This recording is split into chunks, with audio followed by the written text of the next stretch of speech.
अस्सलामु अलैकुम वरहमतुल्लाहि वबरकातुहू। Welcome to Nadwi Arabic academy.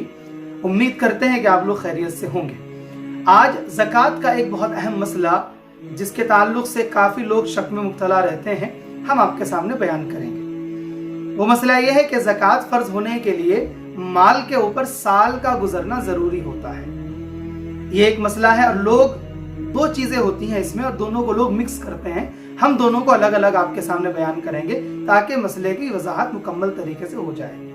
पहली सूरत, एक इंसान गरीब है, उसके ऊपर ज़कात फ़र्ज है ही नहीं, अचानक उसके पास कहीं से माल आता है। एक गरीब इंसान है, उसको विरासत मिल गई, उसके वालिद साहब का इंतकाल हुआ, विरासत बटी, तो विरासत में उसको इतना माल मिल गया कि अब उसके ऊपर ज़कात फ़र्ज हो गई, यानी कि उतना माल है कि उस पर ज़कात फ़र्ज होती है। तो अब पूरे साल का इंतजार किया जाएगा। मिसाल के तौर पर जनवरी में एक गरीब आदमी को विरासत मिली या उसको कहीं से अचानक से पैसा मिला, तो अब अगले साल की जो जनवरी आएगी वो तब जाकर के ज़कात निकालेगा। एक बात, एक तो ये मसला है, इस तरह से इसे कहते हैं हौलाने हौल।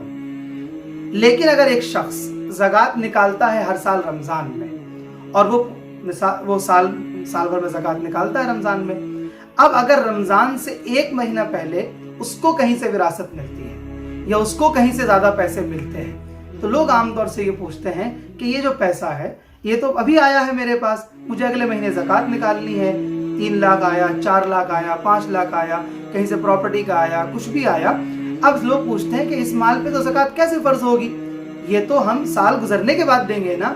तो उन लोगों के लिए हम समझा दें कि जब इंसान पूरे साल साहिब निसाब हो, शुरू साल से लेकर के जिस महीने में ज़कात निकालता है उसमें, तो जितना माल भी उस साल के दौरान आएगा, चाहे 1 महीना पहले आए, 1 दिन पहले आए ज़कात निकालने से, 3 महीना पहले आए, वो सारा का सारा माल ज़कात निकालने वाले माल में शामिल किया जाएगा और टोटल माल की ज़कात निकाली जाएगी। इस तरह से इस मसले की वजाहत होती है।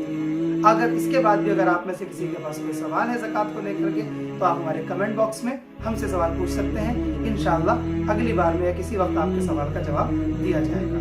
वाखिर दावाना अनिल हम्दुलिल्लाहि।